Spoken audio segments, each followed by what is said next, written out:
Class 10वीं की समतल पृष्ठों पर प्रकाश का परावर्तन। ठीक है, हम लोगों ने 2 क्लास कर चुके हैं, ये आप लोग का तीसरा क्लास है।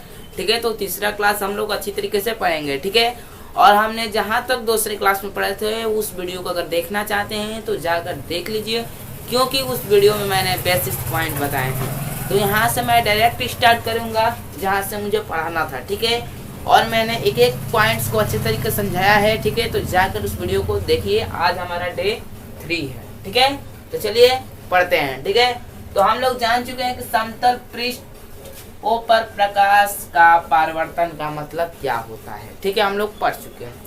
तो हम लोगों ने कल पढ़े थे रे यानी प्रकाश किरण, हम लोग पढ़े थे। मैंने प्रकाश किरण पढ़ चुके हैं, उनके 3 भाग थे। उन तीनों भागों को अच्छी तरीके से हम लोग समझ चुके हैं। तो आगे आता है एक पॉइंट, मैंने कल छोड़ दिया था, बताने वाला था लेकिन छूट गया था।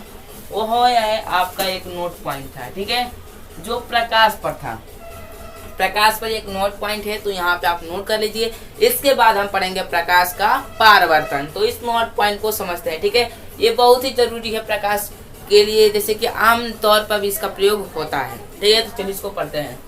यदि प्रकाश के पंप में रखी आपदर्शी वस्तु, आपदर्शी वस्तु हमने बताया था जिसके आर पार नहीं देखा जा सके। ठीक है, मतलब जिससे प्रकाश आर पार नहीं जा सके या जिसे नहीं देखा जा सके उसे आपदर्शी वस्तु बोल सकते हैं। अत्यंत छोटी हो। ठीक है, तो मान लीजिए प्रकाश के पंप ले लीजिए, देखे होंगे टॉर्च होता है उसमें एक पंप, यहाँ पे जो फोकस लाइट वाला होता है वहाँ पे गोला से एक पंप लगा रहता है। ठीक है, में रखी आपदर्शी वस्तु अत्यंत छोटी हो। ठीक है, वो जो वस्तु हम लोग रखे प्रकाश के पंप में वो क्या हो, बहुत छोटी हो। ठीक है, और कहा तो प्रकाश सरल रेखा में चलने के बजाय, ठीक है यहाँ पे लिख दे के चलने के बजाय इसके किनारों पर मुड़ने की प्रवृत्ति दर्शाता है। देखिए, जब आप टॉर्च के या मान लीजिए यदि प्रकाश के पंप, कोई प्रकाश ले लीजिए जैसे जिसमें पंप वाला हो, उसमें क्या रखे, एक छोटी सी अत्यंत छोटी वस्तु रखते हैं। ठीक है, और उसके बाद से आप उस टॉर्च या कुछ प्रकाश अगर चलाएंगे तो क्या होगा ना कि प्रकाश सीधी रेखा में नहीं जाएगा, उसके वस्तु जो छोटी वस्तु हम रखेंगे उसके किनारे से मुड़ने की प्रवृत्ति दर्शाने लगेगा, मतलब उसके किनारे से जाएगा, ये नहीं तो सीधा नहीं जाएगा। ठीक है, अभी आगे और समझ में आएगा। ठीक है, दर्शाती है इसे इस प्रभाव को प्रकाश का विवर्तन कहते हैं। इस प्रभाव क्या कहेंगे, प्रकाश का विवर्तन। ठीक है, तो इस प्रभाव को हम कह सकते हैं प्रकाश का विवर्तन। ठीक है, तो देखिए मैं एक और एग्जांपल से उसको समझा रहा हूँ। ये तो पूरा एग्जांपल लिखा था और यहाँ तक समझा चुका हूँ। यह परिभाषा इसका भी लिख सकते हैं विवर्तन का। ठीक है, तो अगर हम बोले, अगर देखिए आप कोई भी वस्तु रखिए। ठीक है, मान लीजिए मैंने एक यहाँ पे वस्तु रख दिया, आपदर्शी वस्तु रखना है। ठीक है, ठीक है, कहीं कभी भी ऐसा है जब वहाँ पे विवर्तन होगा तो वहाँ पे आपदर्शी वस्तु की बात की जाएगी। ठीक है, तो मान लीजिए मैंने यहाँ पे एक आपदर्शी वस्तु रखा है। ठीक है, और मैंने यहाँ से फोकस लाइट बार दिया, मैंने मान लीजिए टॉर्च बार दिया हूँ। ठीक है, यहाँ से मैंने क्या किया, टॉर्च बार दिया हूँ। ठीक है, तो यहाँ से अगर मैंने टॉर्च बारा हूँ तो देखिए प्रकाश जो जाएंगी, ठीक है, प्रकाश जाएंगी तो सीधी नहीं, ये तो आपदर्शी वस्तु, इसको तो प्रकाश चीर कर जा नहीं सकता। हम लोगों ने क्या पढ़ा, आपदर्शी वस्तु जिससे आर पार प्रकाश क्या गुजर नहीं सकता, उसे क्या बोलेंगे, आपदर्शी वस्तु बोलेंगे। तो आपदर्शी वस्तु में तो प्रकाश जो मान लो दीवार है, एग्जाम्पल में इसको दीवार ही मान लेते हैं, दीवार नहीं मान लेते हैं आप लोग, इरेजर देखे होंगे छोटा सा मिटाने वाला, मान लीजिए छोटा सा इरेजर है। ठीक है, और ये छोटी सी लाइट है, हम लोगों ने इस पर टॉर्च बारा। तो जब आप बारेंगे ना टॉर्च तो देखेंगे कि प्रकाश तो इसको चीर कर जा नहीं सकता, क्योंकि एक आपदर्शी वस्तु है। तो प्रकाश क्या करेगा, इसको चीर के जाने के बजाय इसके किनारे से गुजरेगा, ऐसे ऐसे किनारे से। ठीक है, ऐसे ऐसे किनारे से यहाँ से क्या होगा, प्रकाश गुजर कर आगे जाएगा। ठीक है, कभी भी आप घर पर भी प्रैक्टिकल करके देख सकते हैं। आप कोई भी छोटी वस्तु ले लीजिए, ठीक है, और वहां पे आपको पास में रखना है। जैसे कि मान लीजिए मार्कर का कैप है। ठीक है, तो इसको क्या करेंगे, मैंने यहाँ से टॉर्च बार करना, तो यहाँ से क्या होगा, प्रकाश तो यहाँ से जाएगा नहीं, लेकिन इसके किनारे से क्या होगा, मुड़कर जाएगा। आप लोग को घर पे इसको प्रैक्टिकली कर सकते हैं। तो इस परिभाषा को नोट कर लीजिए, एक बार और पढ़कर समझा देता हूँ। यदि प्रकाश के पंप में रखी आदर्शी वस्तु अत्यंत छोटी हो, ठीक है, अत्यंत छोटी हो, तो प्रकाश सरल रेखा में चलने की बजाय इसके किनारों पर मुड़ने की प्रवृत्ति दर्शाता है। इस प्रभाव को प्रकाश का विवर्तन कहते हैं। तो इस प्रभाव को हम क्या बोल देंगे, प्रकाश के विवर्तन। आप छोटो तो इनको आप घर पर प्रैक्टिकली करके देख सकते हैं। तो चलिए आगे हम लोग का पढ़ना है प्रकाश का परावर्तन। आगे बढ़ते हैं। ठीक है, तो मैंने बताया कि अगला हमारा टॉपिक रहेगा प्रकाश का परावर्तन।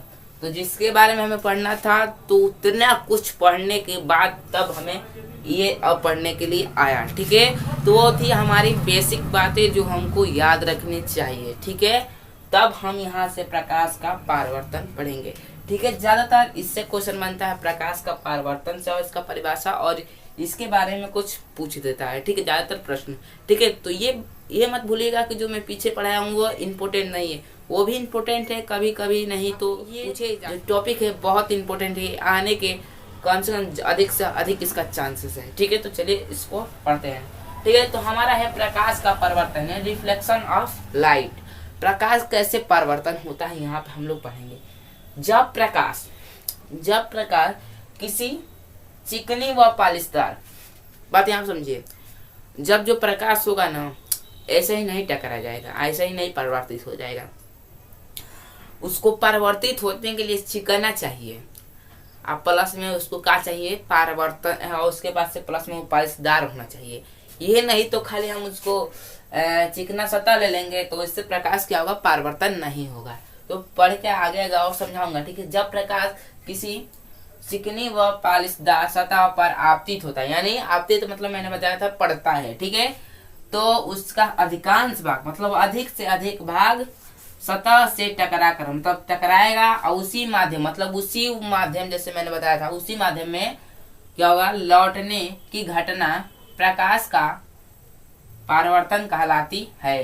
प्रकाश के परावर्तन में प्रकाश की चाल नियत होती है। ठीक है, तो आप यहाँ तक समझते हैं पहले। ठीक है, तो देखिए मैंने बताया कि जब प्रकाश होगा चिकनी व पालिशदार, चिकना माने कोई सा भी तल मत ले लीजिएगा, जैसे ईंटा रहे, ईंटा को चिकना तल बना कर हम उसके एक साइड पॉलिश कर देंगे तो उससे तो प्रकाश परिवर्तन ही नहीं होगा, नहीं होगा।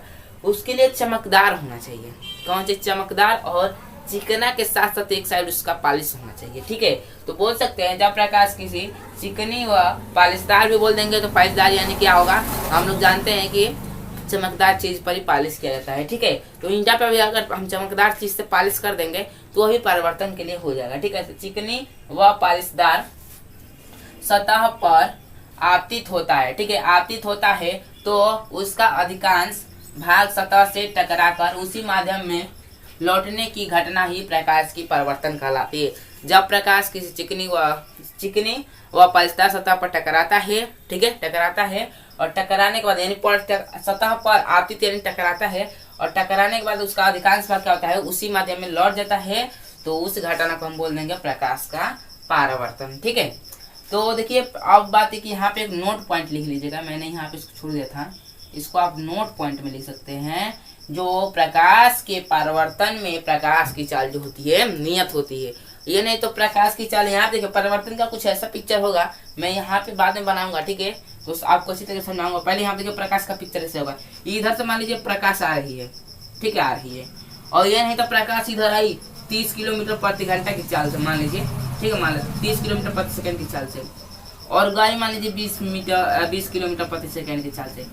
तो ये कौन सी बात है, प्रकाश की तो चाल यहाँ पे नियत ही नहीं है। तो कभी भी प्रकाश की जो चाल होगी, इस इधर अगर इधर 30 है तो इधर भी 30 होगा, इधर 40 है तो इधर भी 40 उसका चाल होगा प्रकाश का। ठीक है, परावर्तन के बाद या परावर्तन के पहले प्रकाश की जो चाल होती है नियत होती है, ये बात याद रखिए। तो चलिए पिक्चर बनाते उसमें अच्छी तरीके से समझते हैं। तो हमने पढ़ा प्रकाश का परावर्तन पीछे, ठीक है।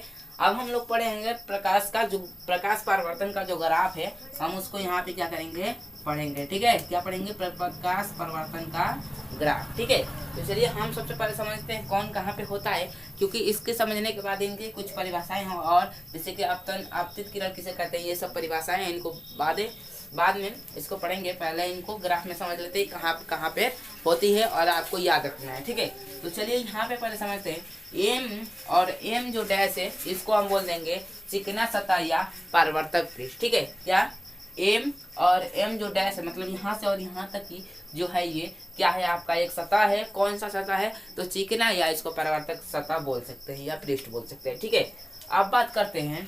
तो ये ए और सी, ए से यहाँ से ये जो मैंने बनाया है, ये जो लाइन बनाया है ये प्रकाश है, क्या है, प्रकाश की किरण है, मतलब प्रकाश का ये पथ है। ठीक है, मतलब ऐसा अगर एरो बना रहा तो मतलब इसका मतलब है कि प्रकाश आ रहा है, और ऐसा मतलब कि प्रकाश इधर जा रहा है, इधर वाला एरो है। ठीक है, आपसे इससे समझ सकते हैं। तो बात करते हैं आपतित किरण। आपतित किरण मतलब जिधर से प्रकाश आता है उसे क्या बोल देंगे, इसे हम बोल देंगे आपतित किरण। और जिधर से यहाँ से आपतन बिंदु पर क्या होते हैं, तीनों रहते हैं। एक बात और याद रखें कि अभिलंब, ठीक है, ये जो मैं टेस्ट बनाया हूँ ये है अभिलंब, और ये है आपतित किरण, और ये होता है प्रवर्तित किरण। तो तीनों एक ही बिंदु पर होते हैं, तो उस बिंदु को हम बोल देंगे आपतन बिंदु बोल सकते हैं। ठीक है, तो बी जो है आपका ये आपतन बिंदु है।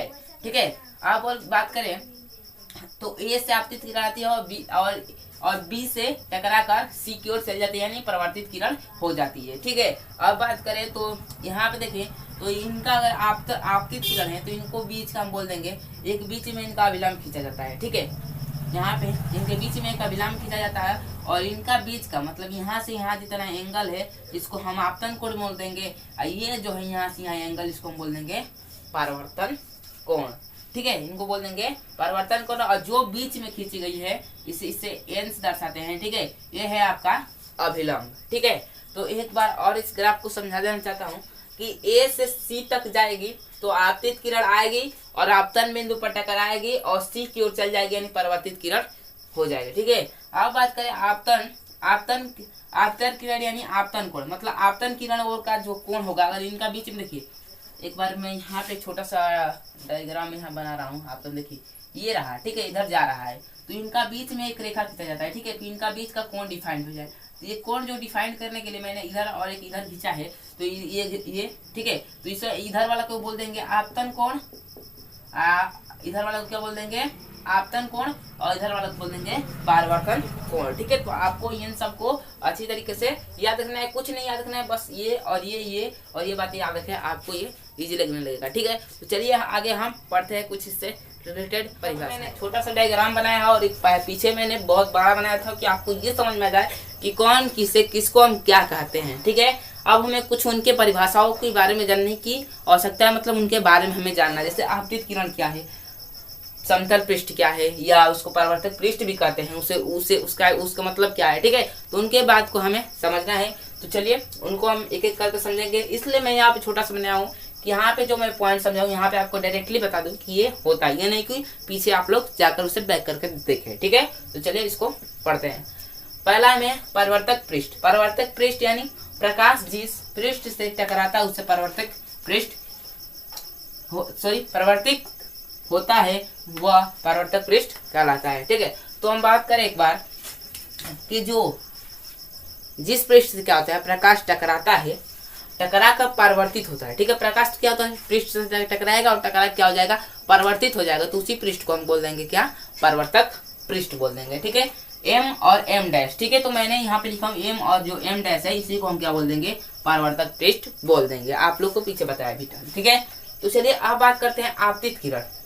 आपतित किरण क्या होती है, आपतित किरण मतलब क्या है, मैंने बताया था आपतित किरण यहाँ देखिए कहाँ पे है, तो आपतित किरण हम देख रहे हैं तो ये भी है, मतलब यहाँ से और यहाँ तक, तो इसी को हम क्या बोलेंगे, आपतित किरण। अगर इसका परिभाषा बोले, वह किरण जो समतल पृष्ठ पर आकर टकराती है उसे आपतित किरण कहलाती है।